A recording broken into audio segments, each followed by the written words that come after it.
지난 시간에는 하늘 왕국의 시민으로서 이 땅에서 살아간다는 게 어떤 것이냐, 다시 말해서 그리스도의 복음에 합당하게 행동한다는 게 뭔가에 대해서 살펴보았습니다. 본문은 그것을 세 가지로 구분했습니다. 첫 번째는 한 영 안에 굳게 서라. 바른 신약 교회라는 같은 생각과 목적을 가지고 굳게 서야 된다. 두 번째는 복음의 믿음을 위해서 한 마음으로 함께 싸워라. 같은 믿음, 한 마음으로 싸워야 됩니다. 이 말은 빌립보 교회가 그 당시에 분열의 위험에 처해 있었다는 것을 암시해 주기도 합니다. 세 번째는 어떠한 일에도 우리의 대적들로 인해서 무서워하지 말라고 했습니다. 내가 그리스도인인 것을 드러냈을 때 불이익을 당하거나 조롱을 받을까 봐 무서워하지 말라고 하는 것입니다.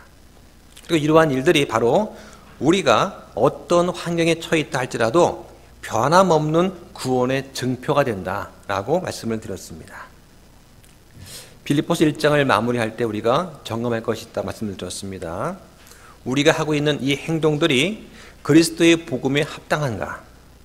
또 이 땅에서 주님이 부르실 때까지 살아갈 동안에 하늘 왕국의 백성으로서 천국의 시민으로서 우리의 행실이 하나님이 보시기에 받아주실 만한가?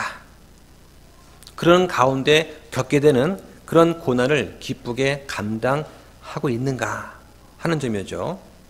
만약 그렇지 않다면 혹시 예수님 때문에 당하는 그 고난을 우리가 피하거나 무서워하고 있는 것은 아닌지 한번 생각해 봐야 되겠다고 말씀을 드렸습니다. 성도는 고난을 이겨내야 합니다. 그런데 이기는 것뿐만 아니라 고난을 통해서 우리는 성장할 수 있어야 됩니다. 그렇게 할 때 하늘에 계신 너희 아버지께서 완전하신 것 같이 너희도 완전할지어다. 그 말씀을 우리가 성취할 수가 있는 것이죠. 성경에서 완전하다는 그 말은 처음부터 완벽하고 실수가 없는 것을 말하지 않습니다.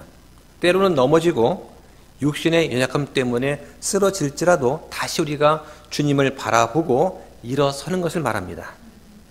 어린 아이가 놀이터에서 뒤뚱거리면서 걸어가다가 넘어지고 또 일어서고 또 넘어지고 하는 걸 반복하면서 두 발로 우뚝 서게 되는 그 과정을 완전하다고 말을 합니다. 다시 말해서 결과보다는 과정이 중요한 것입니다. 하나님은 우리의 마음속을 살피시는 분입니다. 그런데 로마서 3장 4절에 참으로 하나님은 진실을 하시되 사람은 다 거짓말쟁이라 할지어다 고 하였습니다. 하나님은 내가 무슨 생각을 하고 있는지 알고 계십니다. 그러므로 우리는 하나님을 두려워할 줄 알아야 됩니다. 하나님은 노아를 완전한 자라고 말씀하셨습니다.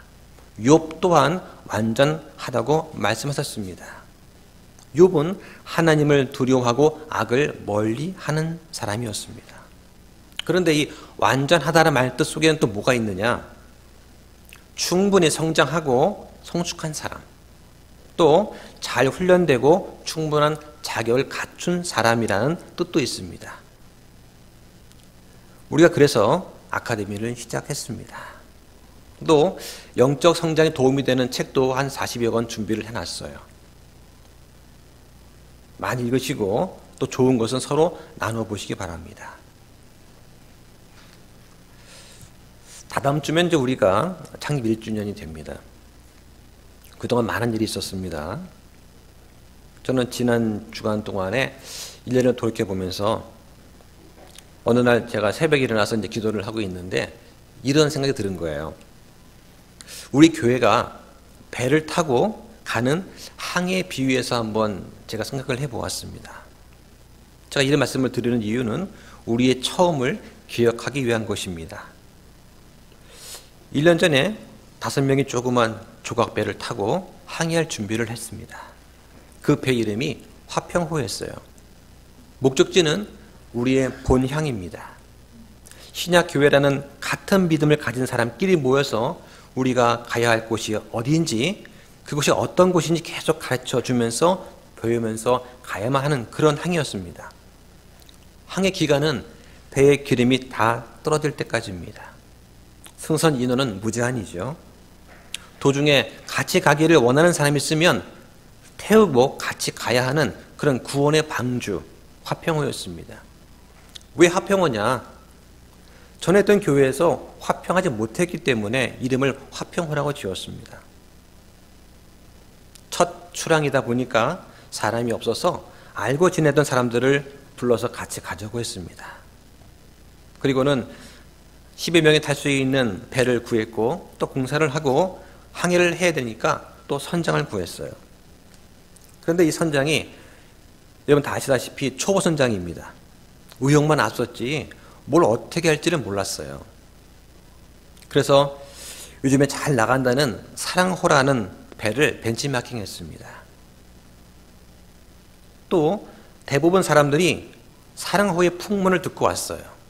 저 배도 사랑호와 같은 방향으로 간다는 그 말을 듣고 여기저기서 사람들이 모였습니다. 이게 처음 우리의 출발점입니다.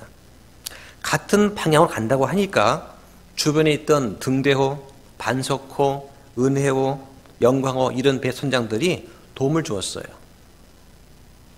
그러다가 사람이 늘어났습니다. 질서 있게 운영할 필요가 있었어요.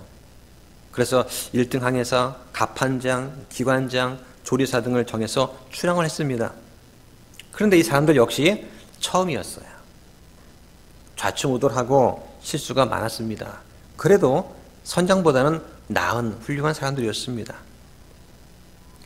배가 작다 보니까 우습게 알았는지 여기저기서 내가 뭔가 해보겠다고 하는 사람들이 하나둘 모이기 시작했습니다.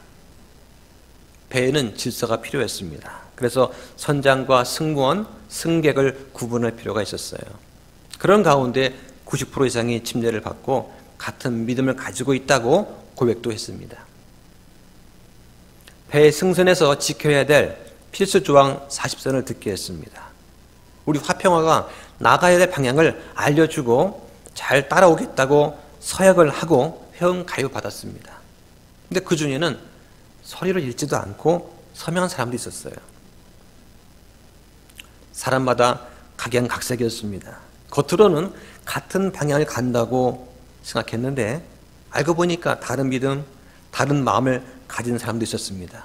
그런 사람들은 도중에 항구에 내려서 자신의 마음에 맞는 길을 가도록 했습니다. 마음이 바뀌면 언제든 다시 오십시오라고 보내드렸어요. 또 새롭게 배에 승선한 사람도 생겼습니다. 선장에 고민이 생겼습니다. 새로운 승객이 승무원이 돼서 자신의 역할을 잘 감당하려면 많은 시간 가르치고 교제하면서 권면하는 그런 생활 안내 지침이 필요했어요. 신약교회가 무엇인지, 어떻게 생활을 해야 되는지, 무슨 기준이 있어야 하는데 화평한테는 그런 기준이 있을 리가 없었습니다. 사람들은 저마다 자신의 경험과 소견에 좋은 대로 하기 시작했습니다. 그러다 보니까 다른 생각을 가지는 사람들이 하나둘 생겼습니다. 그래서 또 잘 나간다는 이 사랑호의 지침을 가져와서 적용해 보기로 했습니다. 우리 형편에 맞게끔 쉽게 적용하려고 했어요. 그 지침의 이름이 화평 아카데미입니다. 사랑호는 우리 배가 온전히 홀로서기 할 때까지 모델을 삼고 있는 배예요. 정말 감사한 일입니다. 그 사실을 부인하면 우리는 앞으로 나아갈 수도 없고 제가 선장을 여기 있을 이유가 없습니다. 제가 왜 먼 대구에까지 와서 목회를 하겠습니까?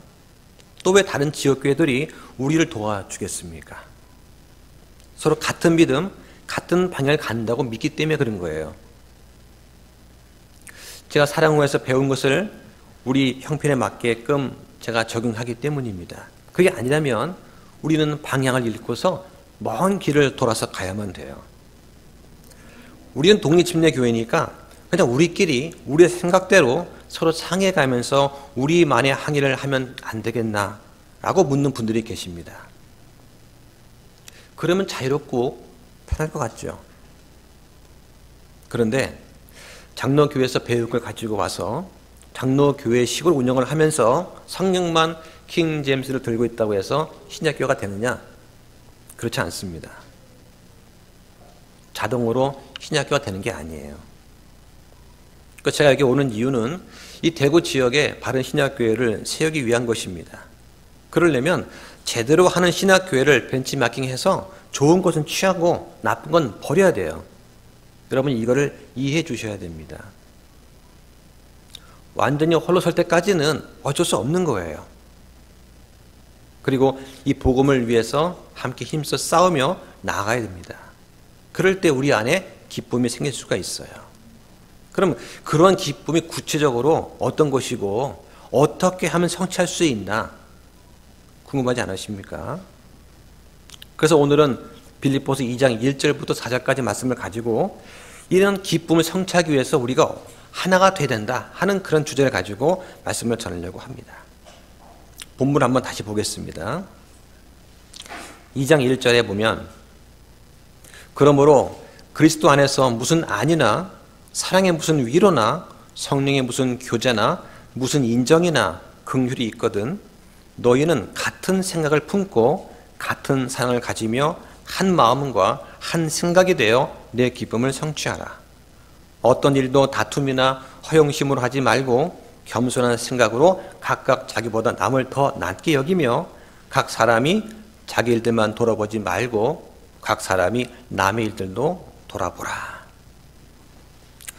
오늘 본문에서 바울은 그리스도인의 삶에 대해서 빌립보에 있는 교인한테 권면을 합니다. 그러면서 기쁨을 성취하기 위해서 하나가 되라 라고 말합니다. 어느 단체나 모임에서도 흔히 하는 말이 있습니다. 하나가 되자. 여러분 어떻게 하면 하나가 되나요? 바울은 본문에서 하나가 되는 방법을 세 가지 측면에서 설명합니다. 1절에서는 기쁨을 성취하기 위해서 하나가 되어야 되는 이유가 뭐냐 하는 것을 말하고 2절에서는 기쁨을 성취하기 위해서 하나가 된다는 게 뭐냐 그 하나님의 특징이 나옵니다. 3절과 4절에서는 기쁨을 성취하기 위해서 하나가 되는데 필요한 태도가 있다면 무엇이냐 하는 것이 3절과 4절에 나옵니다.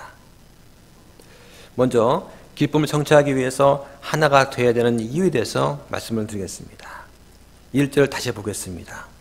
그러므로 그리스도 안에서 무슨 안위나 사랑의 무슨 위로나 성령의 무슨 교제나 무슨 인정이나 긍휼이 있거든 이라고 했습니다.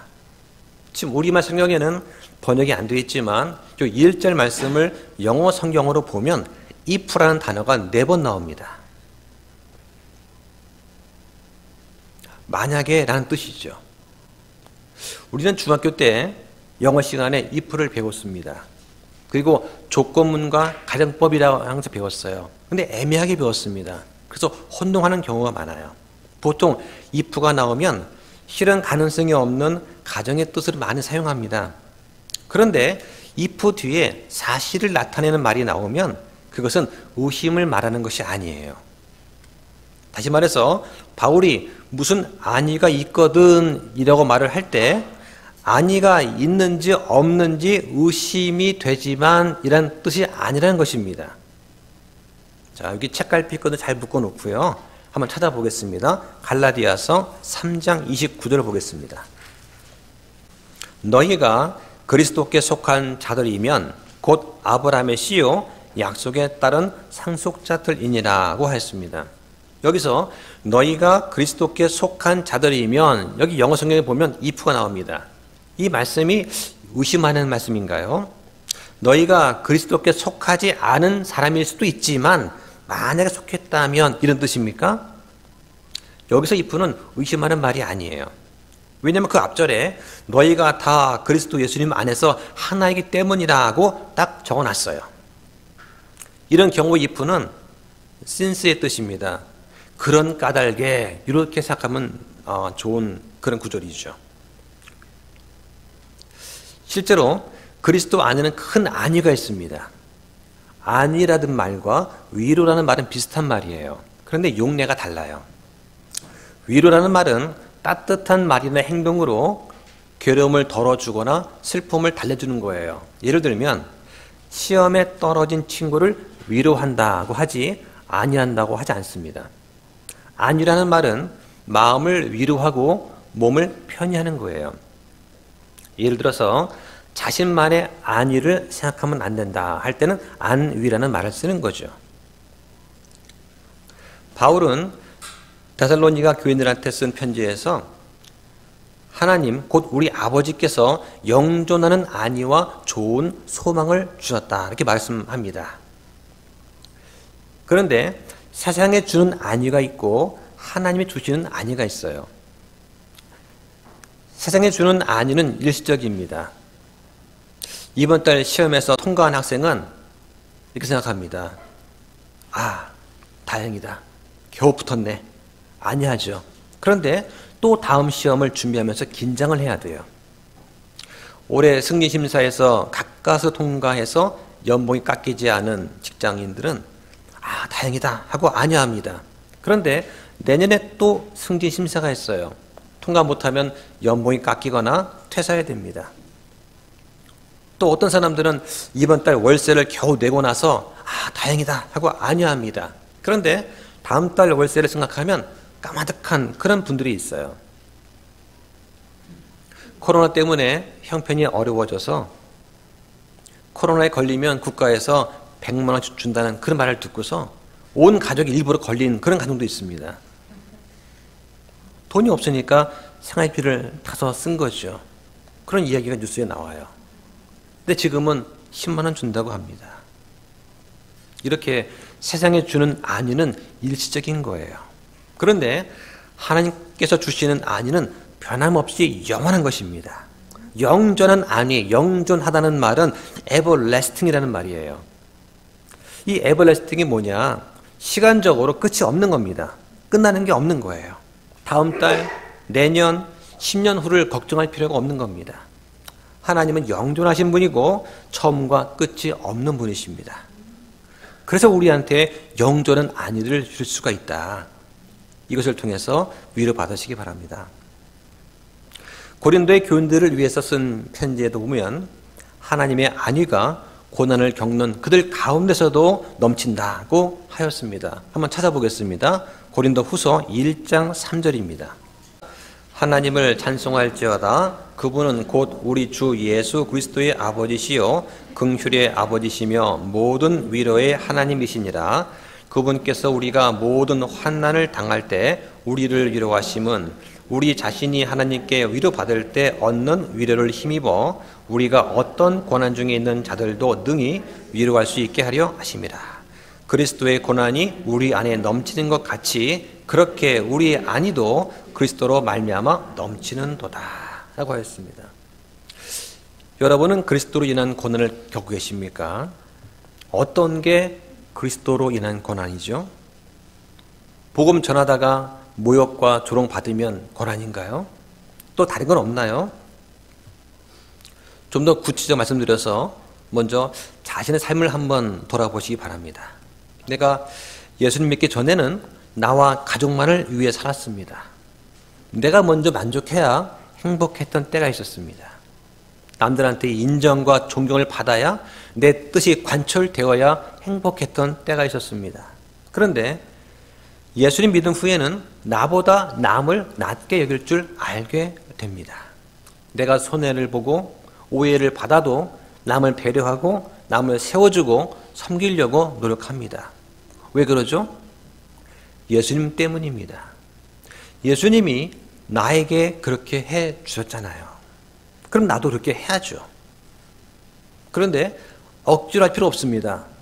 먼저 나한테 은혜가 되고 내가 위로와 사랑을 받은 후에 섬기면 됩니다. 그리스도의 영이 내 안에 계시면 자연스럽게 성령의 열매가 맺힙니다. 첫 번째 열매가 사랑의 열매예요.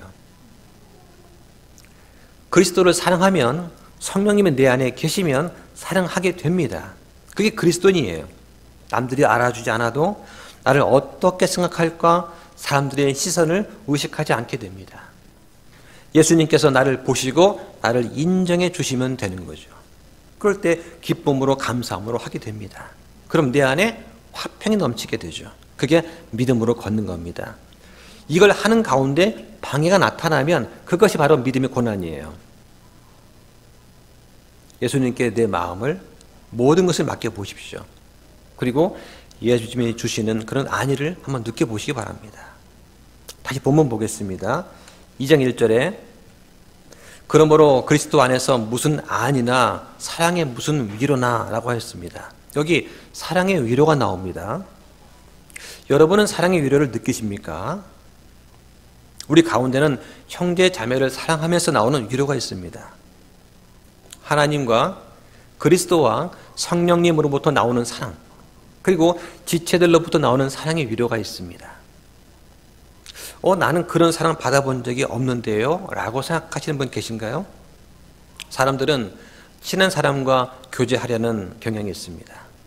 우리 가운데도 교제가 풍성한 성도가 있습니다. 그분은 친구가 많다는 얘기죠. 교제가 없다고 느끼는 사람은 친구가 없다는 뜻입니다. 교제를 하는 가장 좋은 방법이 무엇인지 아십니까? 먼저 내가 다가가는 겁니다. 그리고 나의 취약한 부분을 드러내는 겁니다. 형제님, 자매님, 나 요즘 이것 때문에 고민입니다. 내 안에 이런 영적인 갈등이 있습니다. 난 이것 때문에 자존심이 상합니다. 라고 나누면서 자신의 부족함과 취약함을 드러내는 거죠. 그러면 함께 기도하고 위로해 줍니다. 지금 우리 교제가 그렇지 않습니까? 그래서 우리 교인 중에서 우리 김노수 자매님, 정진희 자매님, 박종호 형제님, 이엄마 형제님, 이런 분들의 어려움과 취약함 알잖아요. 그거 어떻게 알아요? 말씀하니까 알죠. 말 안 하면 어떻게 알아요? 잘 모르는 분들은 어떻게 됩니까? 자연스럽게 사회적 거리두기가 생깁니다. 우리는 작년에 대부분 간증을 했습니다. 간증은 내가 마귀의 자식이었다가 하나님의 자녀로 다시 태어났음을 증거하는 것입니다.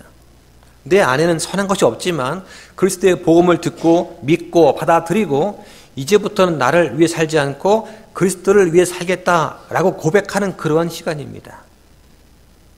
이걸 통해서 우리가 그리스도의 한 몸 안에서 연합이 되었구나 하는 것을 깨닫게 됩니다. 내가 살면서 무슨 일을 했고 어떤 경험을 쌓았고 어떤 직장을 가졌는지는 절대 중요치 않습니다. 그리스도 안에서 나도 저 형제 자매와 한 지체라는 것, 그리스도와 한 공동 상속자가 됐다는 것, 이것을 입으로 증거하는 것입니다. 그런 간증이 있는 사람을 우리는 그리스도인, 형제요, 자매요, 지체라고 부르는 것입니다.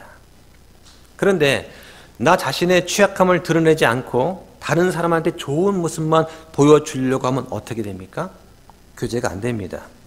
왜 안 되냐? 내가 도와주고 섬길 부분이 없잖아요. 저분은 완벽해. 내가 들어갈 틈이 없어. 그럼 교제가 안 되는 것입니다. 한번 저를 보십시오. 허점투성이 아닙니까? 불쌍하지 않아요? 네? 막 부족한 게 보이지 않습니까? 그런데 우리한테 한 가지 위로가 되는 것이 있습니다. 사람들이 나를 알아주지 않고 내 속마음을 말할 수 없어도 나를 잘 아시는 주님이 계셔요. 이 주님은 나보다 훨씬 더 큰 고통과 외로움과 오해와 비난과 조롱을 받아보셨습니다. 그래서 나를 알아요. 나를 이해하십니다. 여러분 성령님과 교제하십시오. 그런 마음에 화평이 있습니다. 다시 보겠습니다. 빌립보서 2장 1절 말씀에 그러므로 그리스도 안에서 무슨 안이나 사랑의 무슨 위로나 성령의 무슨 교제나 하였습니다. 여기 성령의 교제가 나옵니다. 먼저 성령에 대해서 말씀을 드리겠습니다. 누구든지 그리스도 안으로 침례를 받은 사람은 성령을 선물로 받았습니다.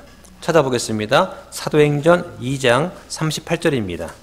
그때 베드로가 그들에게 이르되 회개하고 너희 각 사람이 예수 그리스도 이름으로 침례를 받아 죄들의 사면을 얻으라. 그러면 너희가 성령님을 선물로 받으리니. 자, 사도행전 2장에는요 오순절에 성령님의 강림이 외적으로 드러나시는 사건이 기록되어 있습니다.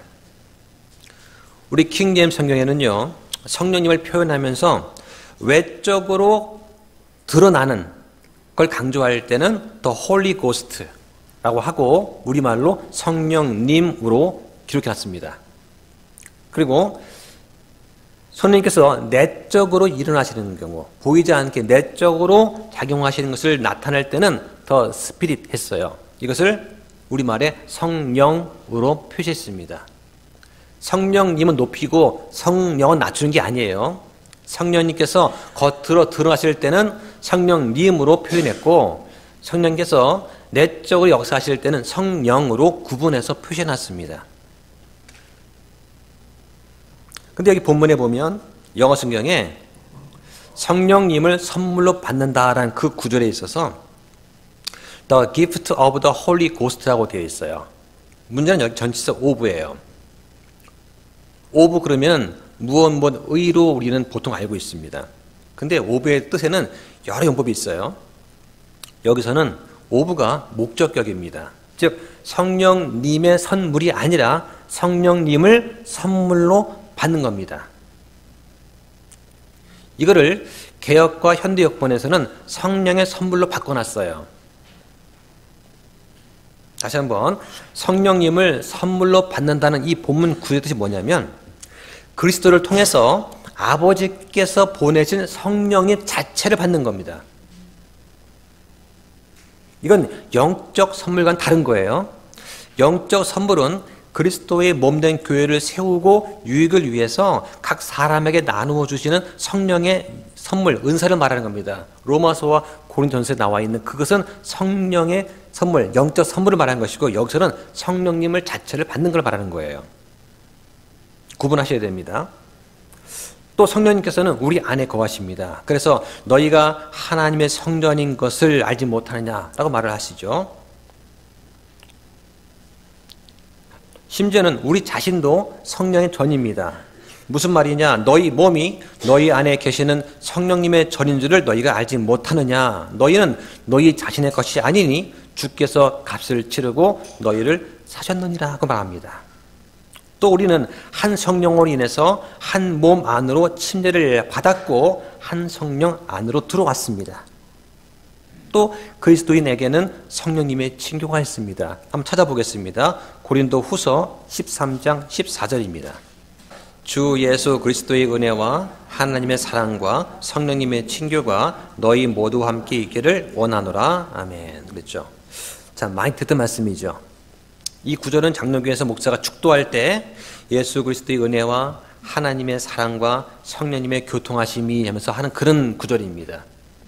근데 그 교통하심이라고 하는 그 구절을 이번에 성경을 바꾸면서 친교라고 번역을 규정했습니다. 우리가 믿음으로 회개하면 성령님께서 우리의 영혼을 다시 태어나게 하십니다. 그 위에 우리 가운데 성령님께서 거하시고 우리를 도우시고 우리를 위로하시고 우리를 의의 길로 인도하십니다. 이것을 성령님의 친교라고 하는 겁니다. 다시 보겠습니다. 빌립보서 2장 1절로 들어갑니다. 그러므로 그리스도 안에서 무슨 안위나 사랑의 무슨 위로나 성령의 무슨 교제나 무슨 인정이나 긍휼이 있거든. 자, 인정과 긍휼이라는 말 나오죠. 성경은 그리스도와 다른 형제들로부터 나오는 인정이 있다고 합니다. 여기서 인정은 마음, 사랑, 심장 또는 심정 이런 뜻입니다. 빌립보서 1장 8절에 보면 내가 예수 그리스도의 심정으로 너희 모두를 얼마나 많이 그리워하는지에 대해서는 하나님께서 내 증인이시라고 했습니다. 이 개역성경에는 이것을 그리스도의 심장으로 번역을 했어요. 또 하늘에 계신 아버지 하나님으로부터 오는 긍휼이 있다고 합니다. 긍휼이 뭐죠? 긍휼은 불쌍히 여겨주는 겁니다. 마땅히 받아야 할 형벌을 면하게 해주는 것을 긍휼이라고 합니다. 자, 지금까지는 기쁨을 성취하기 위해서 하나가 되어야 될 이유가 뭐냐, 근거가 뭐냐를 말씀드렸어요. 그러면 하나가 된다는 게 뭔지 그 특징을 한번 보겠습니다. 자, 2절입니다.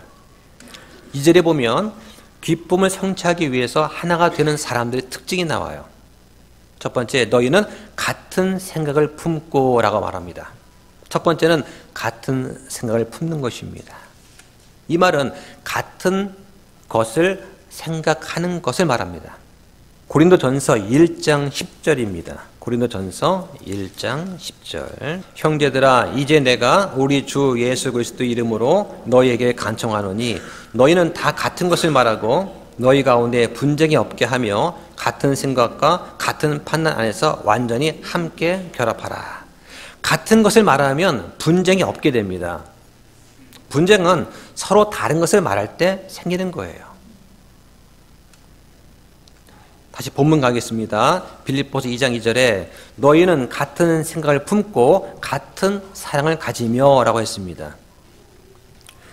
같은 사랑을 갖는다는 것은 첫 번째, 같은 생각을 품으면 당연히 생기는 결과입니다. 구약에서는 하나님과 이스라엘을 남편과 아내로 간주합니다. 신약에서는 그리스도와 성도를 신랑과 신부로 간주합니다. 부부가 다른 생각 가지면 같은 사랑을 할 수가 없어요. 같은 생각 가져야 서로 사랑할 수가 있습니다. 우리 교회도 마찬가지입니다. 서로가 같은 종류의 사랑을 가져야 됩니다. 우리의 사랑은 같은 종류예요. 거짓 없고 순수하고 뜨거운 것이 됩니다. 그래서 성경이 이렇게 말합니다. 너희가 성령을 통해 진리의 순종함으로 너희 혼을 깨끗하게 하여 거짓 없이 형제들을 사랑할 수 있게 되었으니 순수한 마음으로 뜨겁게 서로 사랑하라. 이렇게 말을 합니다. 사랑에는 전제 조건이 있습니다. 성령을 통해서 진리에 순종해야 됩니다. 그래야 사랑할 수가 있게 됩니다. 세 번째 특징은 한 마음이 되는 겁니다. 빌립보서 2장 2절에 너희는 같은 생각을 품고 같은 사랑을 가지며 한 마음과 라고 했습니다. 여기 한 마음에 해당하는 그 그리스의 뜻은 정신적으로 영적으로 하나가 되는 것을 말합니다. 이 말은 여러 사람이 모여 있지만 그 중에 한 사람이 통솔하는 것을 말하는 거예요. 우리나라의 전통 놀이 중에서 가마 싸움이 있습니다. 경상북도 의성에서 행하는 민속놀이라고 하는데요. 서당의 아이들이 편을 갈라가지고 서로 어깨로 상대가 밀치고 들어가면서 상대편 가마를 부수는 그러한 놀이라고 합니다. 저는 본 적은 없는데요. 근데 문제는 경기를 할 때 각자의 마음대로 각자의 방법대로 움직이는 것이 아니라 완벽히 조화를 이루면서 함께 노력할 때 경기에 이기게 됩니다. 당연하겠죠. 자, 네 번째 특징은 한 생각이 되는 것입니다. 너희는 같은 생각을 품고 같은 사랑을 가지며 한 마음과 한 생각이 되어 라고 합니다. 한 생각은 한 의견을 가지다라는 뜻입니다. 바울의 소원은 교인들이 주 안에서 같은 생각을 품는 것이었습니다. 그 생각은 그리스도 예수님 안에도 있던 생각이에요. 겉으로만 함께 일하는 것이 아니라 생각으로도 같은 목적과 의도를 가지고 일을 해야 됩니다. 우리는 대구 지역에 바른 신약 교회를 세우기 위해 모였습니다. 가장 필요한 게 뭐냐? 바른 교리예요. 교리가 튼튼히 세워지지 않으면 얼마 못 가서 무너집니다. 무너진다는 말은 다시 예전의 생각과 습관으로 돌아간다는 거죠. 그러면 우리가 나왔던 장로교회로, 감리교회로, 성공회로, 순결교회로, 천주교회로 다시 돌아가게 됩니다. 이것을 하나님께서는 미워하시는 거예요. 출애굽한 이후에는 가나안으로 힘차게 나아가야 됩니다. 출애굽 자체가 구원이에요. 이스라엘 백성들은 구원을 받았습니다. 구원받은 이후에는 그리스도의 삶을 살아가야 되는데 당연히 고난과 어려움이 있죠. 출애굽한 이스라엘 백성이 처음에는 감사와 눈물을 흘리면서 하나님을 찬양합니다. 그런데 이 광야의 배고픔과 목마름은 정말 참기 힘들었어요. 끝도 없이 길을 돌고 돌았습니다. 그럴 때마다 불평이 나왔습니다. 예전에 이집트 생활은 이렇게 좋았는데 그때는 고기도 먹고 마늘도 먹고 주인이 시키는 일만 하면 편했었는데 차라리 출애굽하지 말았어야 했다는 그런 말을 하게 됩니다. 이것이 하나님의 마음을 아프게 하는 거죠. 어머니 왜 날 낳으셨나요? 하는 불평입니다. 어머니 가슴에 못을 박는 그런 불효와 같은 것입니다. 너희들의 고통과 너희들의 외로움과 슬픔을 내가 알고 너희를 바르게 이끌어주려고 끄집어냈더니만 다시 돌아가려고 한다. 그게 이스라엘을 바라보는 하나님의 마음이죠. 가늠했던 아내를 다시 끄집어냈더니 또 다시 가늠하게 돌아가는 거예요. 그거를 남편인 하나님께서 보시고 얼마나 아파하셨을까. 어떻게 되었습니까? 일주일이면 도착할 가나안을 40년을 방황한 거예요. 제가 장로교회 다니다가 독립침례교회로 처음 왔을 때 느꼈던 인상이 있습니다. 왜 사람들이 이렇게 차갑지? 머리만 큰 바리새인인가? 대부분 독립침례교회를 처음 가면 이렇게 느낍니다. 그렇다면 그렇게 느꼈어요. 만약에 지금도 그렇게 느낀다면 그분은 아직 장로교회에서 틀을 벗어나지 못한 그런 분일 겁니다. 그런데 말씀을 읽고 듣고 묵상함을 할수록 그 안에 넘치는 하나님의 사랑이 있습니다. 긍휼과 은혜와 감사가 생겨요. 그 감사가 꿀보다 달아요. 그 단맛을 다른 사람도 느낍니다. 그 맛을 아는 사람들은 다른 맛을 절대 찾지 않아요. 그리고 그 안에서 같은 맛을 느끼는 사람끼리 교제가 이루어지는 겁니다. 말씀을 읽는 그들은 믿습니다. 그리고 그 말씀을 통해 느낀 그 감동과 감사, 은혜를 나누는 거예요. 이게 독립침례교회의 특징인 거예요. 다른 인간적 교제도 합니다. 같이 밥도 먹고 여행도 가고 신방도 하고 집들이 다 합니다. 그런데 우선순위가 틀려요. 장로교회에서는 네 믿음과 내 믿음 다 달라도 우린 같은 형제라고 합니다. 교회만 나오면 같은 형제라는 거예요. 세례만 받으면 구원받았다 인정합니다. 부모의 믿음으로 아기한테 세례를 주면 그 아기도 부모의 믿음으로 구원받았다고 하는 거예요. 교회 매일 나가고 헌금 잘 내면 집사되고 장로됩니다. 그거는 건전한 교리가 아닙니다. 그것은 종교 생활입니다. 1년에 성경 한 번도 안 읽는 집사와 장로가 수척합니다. 말씀을 모르는데, 다시 말해서 하나님의 뜻을 모르는데 어떻게 내가 뜻을 분별하고 형제를 권면합니까?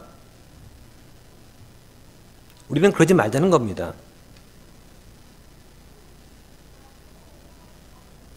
하나님이 원하시는 것은 무슨 대단한 어려운 일을 하는 것이 아닙니다. 내가 다시 태어난 하나님의 자녀로서 마땅히 해야 될 일을 가르치고 그 배운 바대로 실천하며 사는 거예요. 우리 속사람은 그렇게 하고 싶어 합니다. 근데 겉사람이 하지 못하고 막고 방해하고 불평하는 거죠. 우리는 그것을 이겨내야 됩니다. 그것이 하나님이 기뻐하시는 거예요. 이렇게 같은 생각과 같은 사랑과 한 마음과 한 생각 갖는 것이 바로 하나 되는 사람의 특징입니다. 기쁨으로 하나 되는 사람의 특징이에요. 그러면 그런 하나님을 갖는데 필요한 태도가 있다면 무엇일까? 이런 태도가 3절과 4절에 나옵니다. 3절에 보면 있습니다. 어떤 일도 다툼이나 허영심으로 하지 말고 겸손한 생각으로 각각 자기보다 남을 더 낮게 여기며 각 사람이 자기 일만 돌아보지 말고 각 사람이 남의 일들도 돌아보라. 첫 번째는 다툼이나 허영심을 하지 마라. 다툼과 허영심은 하나됨을 파괴시킵니다. 허영심은 다른 말로 이기심입니다. 내가 중심이 되고 싶어하는 마음을 말하는 거죠. 우리는 내가 중심되기보다는 그리스도가 중심이 되는 태도를 가져야 됩니다. 그러려면 버려야 될 것이 있어요. 나를 드러내려고 하는 그런 이기심 버려야 됩니다. 나를 과대평가하는 자만심 버려야 됩니다. 그 빈자리에 우리가 채워 넣어야 될 것이 있습니다. 바로 둘째로 마음을 낮추는 것, 겸손입니다. 어떤 사람이 겸손한 사람인가요? 우리 주변에 한번 겸손한 사람을 생각해 보십시오. 겸손해지는 방법은 의외로 쉽습니다. 먼저 자신의 잘못과 부족함을 인정하고 기억하고 유지하는 사람이에요. 불평하는 사람은 공통점이 있습니다. 자신은 그렇게 하지 않으면서 다른 사람은 그렇게 하기를 바라는 거죠. 자신이 직접 희생과 섬김을 통해서 내 시간과 내 재물과 내 몸을 써가면서 그 일을 하지 않으면서 다른 사람은 그렇게 하지 않는다고 불평하는 겁니다. 셋째는 나보다 남을 더 낮게 여기라고 성경은 말씀합니다. 여러분, 이게 쉽습니까? 아니면 어렵습니까? 그럼 옆에 앉아 계시는 분 보세요. 옆에 앉아 계시는 분은 나보다 훌륭합니까? 나보다 못합니까? 말로는 훌륭하다고 하면서 속으로는 그래도 내가 낫지, 이렇게 생각하지 않습니까? 로마서 12장 10절에서 바울은 이렇게 말합니다. 형제 사랑으로 서로 친절하게 애정 가지고 서로 먼저 존중하며 라고 합니다. 서로 먼저 존중하시기 바랍니다. 어떻게 하면 존중할 수 있습니까? 내가 상대방을 존중하는 이유가 상대방의 인격이나 상대방의 능력이 있지 않습니다. 어떤 분을 존중하시죠? 나보다 많이 배운 사람? 나보다 많은 것을 청취한 사람인가요? 아니면 저 형제가, 저 자매가 우리 교회를 위해서 이렇게 수고하고 이런 일을 했으니까 존중해야지 라고 생각하십니까? 그렇다면 다시 한번 생각하셔야 됩니다. 그러한 공로를 세우지 않은 형제 자매는 덜 존중합니까? 비록 그렇게 하는 것이 보통 사람들의 인지상정일지 할지라도 성경대로 믿는 우리는 그러한 일을 하지 않는 사람도 존중해줘야 됩니다. 그 존중한 근거가 뭐냐?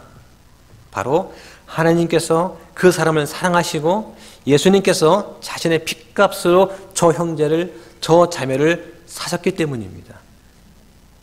그리스도의 크신 구속의 은혜로 자녀로 삼아 주셨기 때문에 존중하는 겁니다. 저 형제는, 저 자매는 얼마 후에는 나와 같이 하늘 왕국에 가서 살게 될 백성입니다. 이것이 그 형제 자매의 신분입니다. 그래서 우리가 존중하는 것입니다. 넷째는 자기 일만 돌아보지 말고 남의 일도 돌아보라고 말합니다. 다른 사람의 일을 돌아보면 그 사람을 이해할 수가 있습니다. 돌아본다는 말이 뭔 뜻이냐? 주의 깊게 본다는 뜻입니다. 그럼 자기 일이 뭐냐? 교회에서 내가 맡은 역할, 내가 맡은 은사일 수도 있습니다. 또 나의 이익이나 나의 생활의 어려움을 말하기도 합니다. 남의 일도 돌아본다는 그 말은 뭐냐면 내 자신의 이익만을 위해 살거나 다른 사람들이 처한 경제적인 어려움을 무시하지 말라는 뜻입니다. 그리고는 다른 사람이 교회에서 어떤 선물, 어떤 은사를 받아서 하는 일이 있으면 잘 관찰하면서 그것을 본받으라는 것입니다. 저분이 저렇게 권면을 잘하는구나. 나도 본받아야겠다. 저분이 기도를 저렇게 잘하네. 나도 본받아야지. 저 자매가 저렇게 잘 섬기는구나. 나도 같이 해야 되겠다. 이렇게 주의 깊게 살펴보고 본받으라는 뜻입니다. 이것은 성숙한 사람의 태도입니다. 이것은 그리스도께서 가지신 태도입니다. 우리가 본받아야 될 그리스도의 모습인 거죠. 예수님께서는 항상 자기 유익을 위해서 혹은 자신의 기쁨을 위해서 살 것이냐 아니면 하나님의 뜻을 따라 행하며 모든 사람의 기쁨을 위해 살 것이냐 하는 그 갈림길에서 항상 예수님께서는 하나님께서 기뻐하시는 그 일을 택하셨습니다. 말씀을 정리하겠습니다. 지금 기쁨을 성취하기 위해서 필요한 태도를 말씀드렸습니다. 아무 일도 다툼이나 허영심을 하지 말고 겸손하게 나보다 남을 더 낮게 여기며 내 일뿐만 아니라 다른 사람의 일도 돌아보라는 것이죠. 이것은 기쁨을 성취하는데 또 하나가 되는데 정말 꼭 필요한 것들입니다. 근데 정말 중요한 것은 이 모든 것들이 진리이신 예수 그리스도를 바탕으로 해야 됩니다. 그거 어떻게 하면 되냐? 먼저 내 안에 예수 그리스도가 살아 계셔야 됩니다. 매 순간마다 성령님의 인도를 구해야 됩니다. 내가 이 말과 행동을 예수님 앞에서 내가 할 수 있는가 없는가를 판단해 보십시오. 내 자아를 내려놓고 하나님을 기쁘시게 하려고 애를 써야 됩니다. 그러려면 무엇보다 믿음이 같아야 돼요. 믿음이 다르면 겉으로는 기쁜 척하고 친한 척하지만 속으로는 감사할 수가 없어요.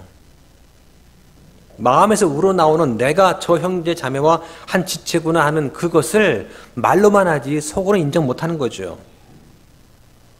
겉과 속이 다른 것은 뭐라고 합니까? 위선이라고 합니다. 예수님은 위선을 미워하십니다. 그럼 내가 위선하는지 아닌지 어떻게 알아요? 나 자신이 알아요. 내가 모르면 옆에 분한테 물어보십시오. 내가 위선자인 것 같냐? 그렇다. 그러면 회개하고 돌아오면 됩니다. 우리가 기쁨을 성취하기 위해서는 이러한 겸손의 태도를 가져야 됩니다. 그리스도 안에서 같은 생각, 같은 사랑, 한 마음, 한 생각이 되어야 돼요. 이게 하나님의 뜻이에요. 그래서 성경을 있는 그대로 믿고 진리를 따라가는 그런 바이블 빌리버, 그게 우리 화평침례교회가 추구하는 것입니다. 저 여러분이 그런 성도가 되기를 축원합니다. 기도가 마치겠습니다.